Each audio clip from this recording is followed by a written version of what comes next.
Heavy chains clanked around the scarred brown dog as rescuers stepped into the dark warehouse that hid the secret fights. He had been forced to battle other dogs every night, and fear had filled his heart more than anger. Under the harsh lights, he stared at the floor, too tired even to whimper when the men in blue uniforms approached. One gentle volunteer knelt and whispered soothing words that sounded like music from a distant, safer planet to him. Hands lifted the chains away, yet the weight of terror still hugged his bruised shoulders like an invisible iron collar that refused to loosen. Sirens outside promised freedom, but their sharp cries reminded him of the roaring crowds that once demanded blood. As the old truck rolled toward the city shelter, he pressed himself against the cage door, eyes dull and silent. The driver glanced back and saw no growls, no barks, not even a tremble. The dog was as quiet as fallen snow. In the shelter intake room, a vet carefully checked every wound, counting scars as if reading a heartbreaking story carved forever in fur. Needle pricks and ointment stung, yet the dog neither snapped nor shook.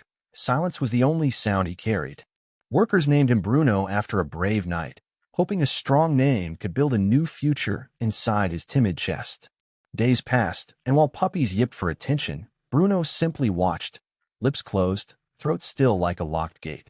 Visitors tiptoed by his kennel, drawn by pity, but the empty look in his eyes frightened families wanting cheer. Posters online described him as calm, not mentioning the deep hush that felt less like peace and more like numbness. Rain tapped on the shelter roof each night like little drums, and Bruno sat awake, remembering the wet concrete floor of the fighting ring. Sometimes he dreamed of teeth, flashing lights, and human screams, and then woke up motionless, as if afraid that any sound would restart the nightmare. The staff worried a dog who never spoke might never heal, yet they did not give up on him, washing his blankets with care. Nutrition, medicine, and soft pats slowly gave his body strength, but his spirit still hid behind walls thicker than any kennel bar ever forged. When the adoption event was announced, the staff hoped someone special would see past his silence into the fragile flicker of hope inside. Bruno waited, saying nothing, unaware that the very next sunrise would begin the chapter where patient love finally called his true name. A tall young man named Armin walked through the rows of kennels with gentle steps, his heart beating like soft drums.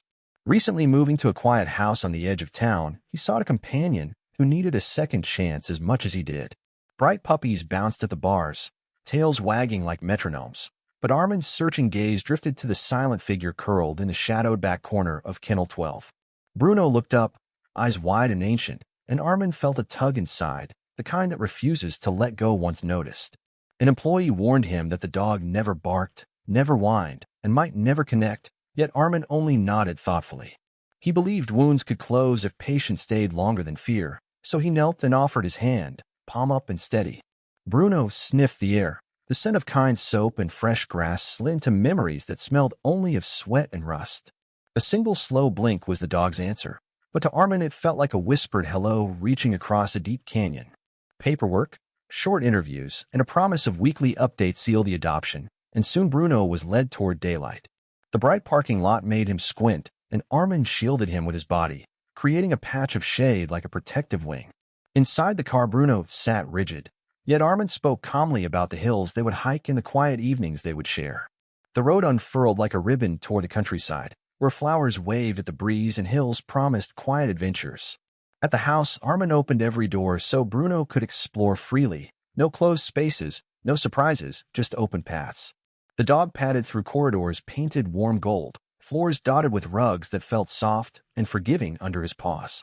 A water bowl waited near the kitchen island, and next to it a blanket that carried Armin's scent from the first meeting, smelling faintly of cedar and hopeful mornings.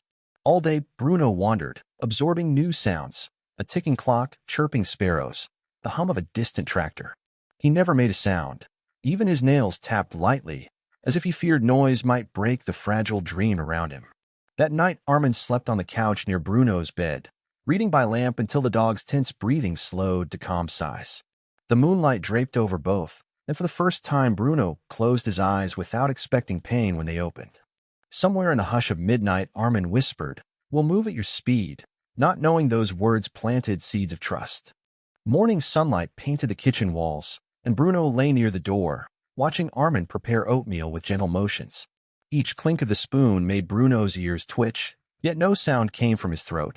He merely followed every move like a silent shadow. After breakfast, Armin clipped a soft green leash to Bruno's collar and led him to a meadow behind the house where dew sparkled. The dog walked beside him slowly, head low but tail relaxed, absorbing the smell of clover and distant cows. Armin spoke about fluffy clouds shaped like dragons, the tall shape of oak trees, and funny memories from school, treating the meadow like a gentle classroom where trust could slowly grow. Bruno listened as though storing every word like precious stones hidden in the corners of his mind. When a rabbit dashed across the path, Bruno froze but made no bark. Instinct wrestled with the quiet armor he wore. Armin knelt and praised him for calmness, offering a treat that smelled of chicken and reassurance. Back home, they practiced simple commands: sit, stay, gentle paw. Each session brief and ending with a cheerful good job. Even kind praise could not coax a bark from the dog. Yet Armin smiled patiently, believing that real growth often begins invisible before it becomes obvious to anyone else. Days turned into weeks filled with routine. Walks at dawn, training at noon, quiet reading at dusk. Sometimes neighbors passed the fence with their own dogs tugging leashes, and Bruno watched with curious eyes but silent mouth. Armin arranged playdates, yet Bruno stayed by his side, turning his head away from rough games. At the vet checkup, healthy weight gain earned applause, but the doctor noted the unbroken silence with soft concern. Armin asked if the dog's voice might be damaged, and the vet said trauma can lock words deeper than any wound. Driving home, rain pattered on the windshield, and Armin promised aloud that they would find the key together. In the living room, he placed puzzle toys, scent mats, and gentle music to awaken curiosity without pressure. Bruno sniffed, nudged pieces, and sometimes sighed, but the house remained a library where every page turned quietly. One evening, while lamps cast golden pools across the room, Armin brought out a squeaky ball, squeezed it once, and tossed it lightly across the rug with hopeful eyes. Bruno trotted, pressed the toy with his paw, and when the squeak echoed, he jumped back, surprised yet still utterly wordless. Spring melted into summer, and Armin decided Bruno was ready for a trip to the community fair at Riverside Park. Colorful stalls bustled with laughter, music floated from a small stage, and the scent of popcorn danced in the warm air. Bruno walked close, head turning at every new sight yet keeping calm, his silence blending into the festival noise. Children pointed at his gentle eyes, and parents whispered how behaved he seemed for a rescue, unaware of his hidden scars.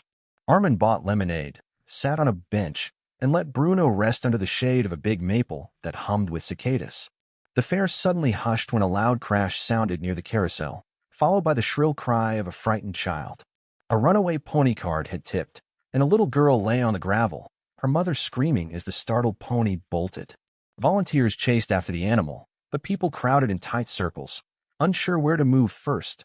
Panic spread faster than help among the blinking carnival lights. Bruno's ears snapped forward, and for a heartbeat Armin saw a spark in those quiet eyes, a decision forming. The dog tugged the leash toward the girl, weaving through legs with surprising grace learned from dodging past opponents. Armin followed, trusting the sudden urgency. They reached the child as she tried to stand but fell again in tears.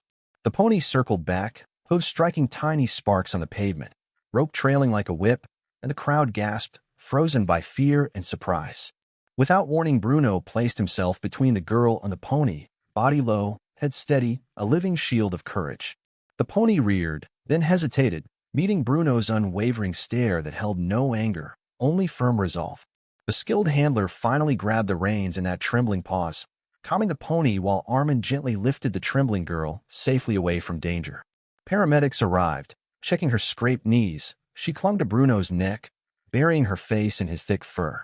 Reporters snapped photos, praising the heroic dog who never barked yet acted faster than any shout could travel.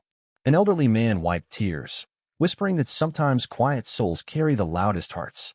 Armin stroked Bruno's head, overwhelmed with pride, yet the dog looked merely thoughtful, as if still processing his choice. On the walk home, dusk painted the sky orange, and Bruno kept glancing at Armin, eyes asking a question neither yet understood. That night the house felt different, as if courage itself had followed them inside and taken a seat by the window. Armin brewed chamomile tea, replaying the fair in his mind while Bruno lay on the rug staring at the crackling fireplace. A warm hush floated between them until Armin broke it with soft words of gratitude, telling Bruno he was proud beyond measure. He explained how the girl's mother had thanked him, how the vet at the first aid tent had admired Bruno's calm bravery. Armin's voice shook with emotion, and a single tear slipped down his cheek, landing on Bruno's head like a tiny raindrop. The dog blinked, tilting his head in curious wonder, then scooted closer, resting his muzzle on Armin's knee, inviting a gentle scratch behind the ears. Minutes stretched, and the silence that once felt empty suddenly felt full, like soil ready for seeds to sprout. Armin whispered again, "You saved her, buddy," and stroked Bruno's back in slow lines that matched their steady breaths. Bruno lifted his head, eyes shimmering amber in the firelight, and opened his mouth as if to yawn away the long day, yet no yawn came. Instead, a low sound floated out, soft, unsure, somewhere between a humming lullaby and the beginning of a hopeful word. Armin froze, heart hammering, uncertain if he had imagined it, but Bruno tried again, voice trembling like a violin's first note. It rose into a gentle woof, not loud, not fierce, but clear, carrying gratitude, relief, and cautious hope all in one fragile syllable. Armin laughed through another tear, answering with joyful praise, "That's right, speak your truth." Bruno's tail thumped, the sound like small drums echoing the new voice that filled the room. He tried again, woofing once more, this time firmer, as if realizing the world would not punish him for being heard. The fireplace crackled louder, yet Bruno's bark stood out, lighting the space brighter than any flame. Armin reached for his phone, recording the moment to send the shelter staff who had believed yet never heard this miracle speak. He set the device down quickly, choosing presence over proof, and hugged the dog whose ribs once flinched at touch but now welcomed warmth. Bruno pressed against him, barking a third time, short and happy, as though each sound swept away a layer of his old life. They stayed like that until the fire turned to embers, both exhausted but lighter, ready to greet a future filled with honest sound. The next morning, birds chirped, and Bruno greeted the sun with a polite bark that sent a crow flapping away. Armin laughed from the porch, pouring kibble into a bowl while Bruno wagged eagerly, voice ready to narrate breakfast with happy roughs. News of the fair spread quickly, and soon local magazines wanted photos of the brave rescue who saved a child and found his bark. During interviews, Bruno sat beside Armin, offering soft barks on cue, each earning smiles wider than sailboats. The shelter staff visited, tears shining as they watched the once silent legend speak with a warm, steady voice. Bruno's tongue lolled, and he let them pet the spot between his ears that once flinched, proving trust can bloom where fear lived. Armin framed the first photo of Bruno barking, hanging it above the fireplace as a reminder that healing often speaks up when loved. Weekly they volunteered at the shelter, Bruno demonstrating calm manners to new rescues, showing them silence is not permanent. A tiny terrier named Pixel clung to Bruno's side, and he guided her through the first steps into safe arms just as Armin once guided him. At night, Armin and Bruno watched constellations, the man naming stars while the dog offered soft, approving grunts. One crisp evening, Bruno barked 3 times at the meadow, and Armin followed his gaze to see a neighbor's goat stuck in a fence. They rushed over, freed the goat, and the thankful farmer called Bruno the quiet guardian, who now chose when to raise his voice. Bruno's fame grew, yet Armin kept life simple: long walks, fresh water, and stories traded under moonlight. The dog barked during play, growled gently at squirrels, and even howled along to Armin's off-key guitar, all without fear. No sound ever carried anger. Each was wrapped in the gratitude of being heard and the joy of being safe. Children at school assemblies asked how he stayed brave, and Armin explained bravery means acting even when your voice feels small. Bruno pressed his head against shy kids, barking softly as if saying, "You matter," teaching them that voices come in many shapes. Years passed, gray hairs sprinkled Bruno's muzzle, but his bark remained strong, sounding like home itself echoing across time. On a gentle spring night, he lay beside Armin, both older, both content, and let out one final steady bark before closing his eyes to sleep. That single sound drifted into the stars, a promise that love can open the quietest soul, turning silence into a song the world will always remember. Dawn rose with golden light, yet the house felt quiet without Bruno's paws padding across the hallway toward breakfast. Armin placed the well-worn leash on the mantel, promising it would always hang where courage once rested each night. He brewed coffee and thanked the memories that filled the kitchen, warm as steam rolling straight from the blue mug, just as Bruno loved his oatmeal mornings. Wanting Bruno's story to help others, Armin started a small group called Quiet Hearts, teaching kids kind handling skills. At every meeting, he told how a silent dog used patience to turn fear into love and eyes into windows of bright hope. Children listened wide-eyed, some hugging shy shelter pups they had never dared approach before hearing Bruno's tale. Donations poured in, So Armin bought soft beds and gentle toys for dogs still learning that hands can heal, not hurt. He also planted an oak in the meadow, marking the spot where Bruno once barked at stars and saved the restless goat. A wooden sign read, "Voice of Courage," reminding all walkers that even quiet souls can echo across open fields forever. Months later, the shelter called about a trembling black lab named Echo, who had not made a sound since a stormy night. Armin welcomed Echo, spreading Bruno's blanket on the floor so it would carry the scent of comfort into new beginnings. Echo sniffed, circled twice, and lay down, eyes half closed, as if sensing the silent encouragement woven into the fibers. Days passed, and Armin repeated the gentle routine, slow walks, soft words, and stories of the nightly dog who found voice. One evening, Echo nudged a picture of Bruno on the shelf, then looked up and released a tiny hesitant yip that filled the room.